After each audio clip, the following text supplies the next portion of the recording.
What is going on, guys? In today's video I will show you the top 5 most broken builds in POE Exile 3.27. This new update has completely changed the meta with the word overhaul, the new transfigured gems, and a ton of ascendancies and balance changes. That has made some builds absolutely broken. So today I will break down each build, how it works, why it's dominating this patch, and how can you put it together for yourself.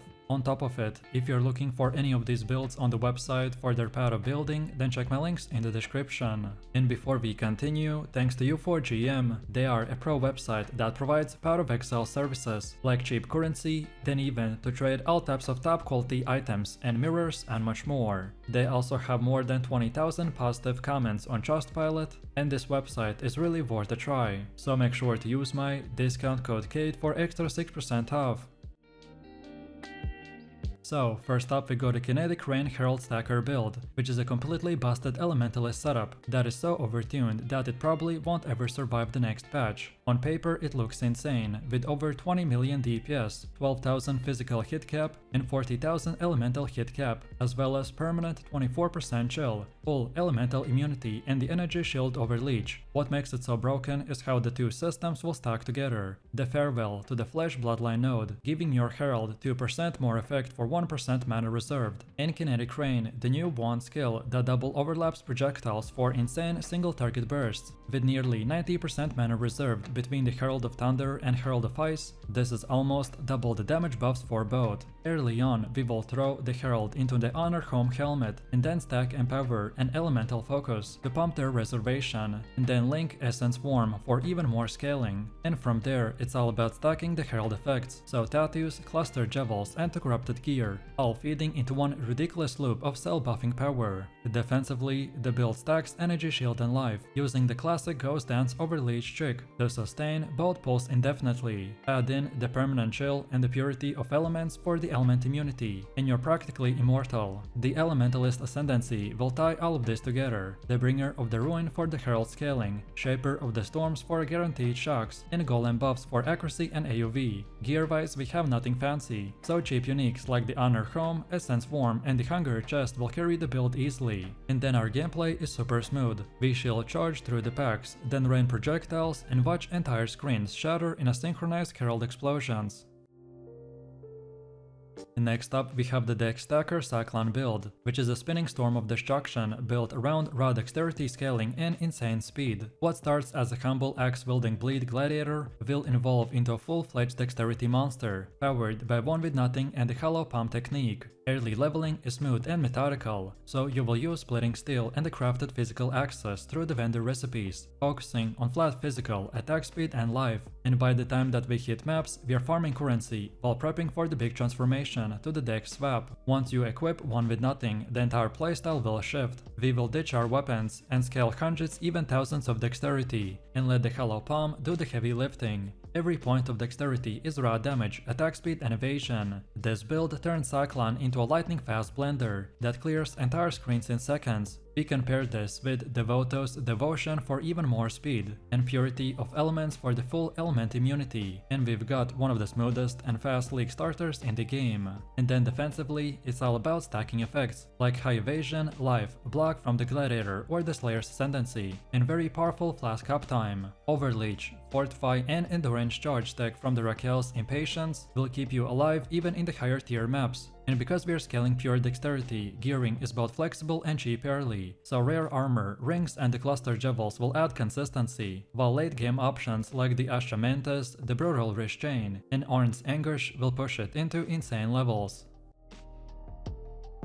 Then next we have the Deck Stacker Venom Gyre build, which is a high-speed, high-scaling projectile assassin that thrives on stacking dexterity to boost both its damage and defenses. This setup combines the poison-based nature of the Venom Gyre with insane attack speed and mobility, creating a build that melts packs in seconds while flying across the screen. Early on we will level with the Cobra Lash, since it feels smoother before you unlock the chain and the extra projectiles for our ascendancy. And then around the third lab, once the Venom Gyre takes over, it becomes one of the most satisfying melee projectile hybrids in POE Exile that blends screen wide clear with a deadly single target damage. Then in terms of gearing, the core revolves around dexterity scaling items, like Ascendancy and dexterity stacking armor, which transforms every point of dexterity into raw power. Even if the classic breach class will end up rare or expensive, then the elemental damage version of the build still comfortably will handle tier 16 content. However, the real strength of the Venom gyre will lie in its flexibility. No matter if you go dexterity, intelligence, or even ward stacking, each version has a powerful endgame potential. For farming, this build will shine in a high pack density content like Legion, the Harmbringer, and the Strong Boxes.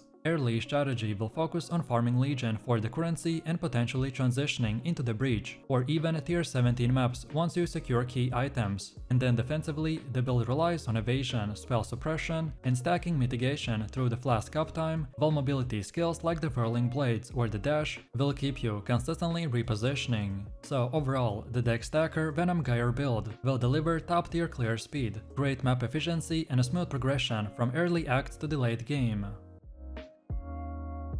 Then next, the Flicker Strike Frostblade build is back and stronger than ever for 3.27, thriving in a league that rewards speed, aggression, and relentless combat. This build embraces the chaos with the Flicker Strike's unpredictable teleportation, by turning every map into a flashing blur of death. With the reworked breach mechanics and the new bloodline ascendancies, the Flicker finally has power it deserves. The champion's ascendancy will bring unmatched fortify stacking, by combining offense and defense into a single unstoppable force, which is a perfect fit for a constant motion and a high-risk nature of the Flicker Strike. The build's identity will revolve around the attack speed and fortification, using uniques like the Beacon of the Madness for double damage potential and Perseverance for a blend of armor and evasion. The champion will gain enormous defensive layers, while ramping up DPS to insane levels. Then Unstoppable Hero will grant massive attack speed scaling per fortify stack, and Master of Metal will add flat damage and impale bonuses for devastating burst potential. Together, they make this build feel like a storm of steel, so fast, fluid, and unkillable. Then leveling will start simple with Southern or other early melee skills, before transitioning into the Flicker Strike, once the Frenzy Charge generation becomes consistent through the Terminus and etc. From there, the build blossoms into a screen-clearing monster, capable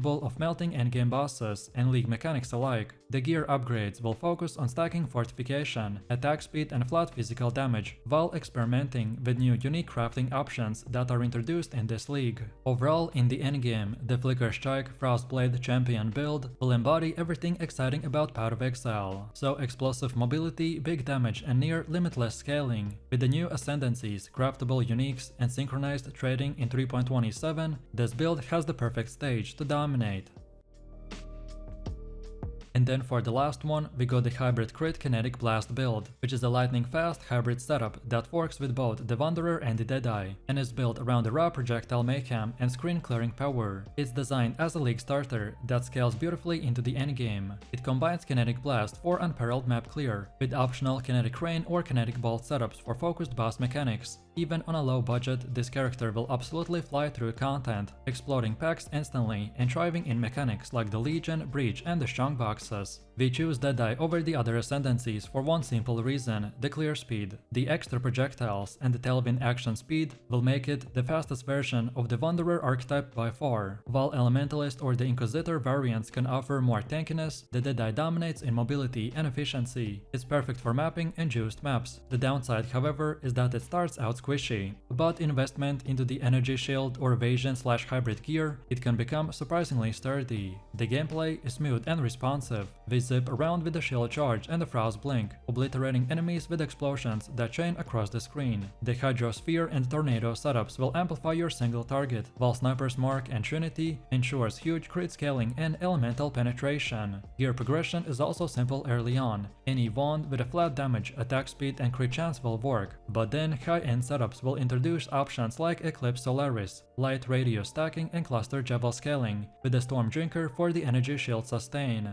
And then, as we move into the endgame, the build will offer flexible routes, so light radio stacking for massive flat damage, cluster setups for critical scaling, or even a ward and swap if extra single target damage is needed for tier 17 bosses. Overall, this build is fast, flashy, and devastatingly efficient.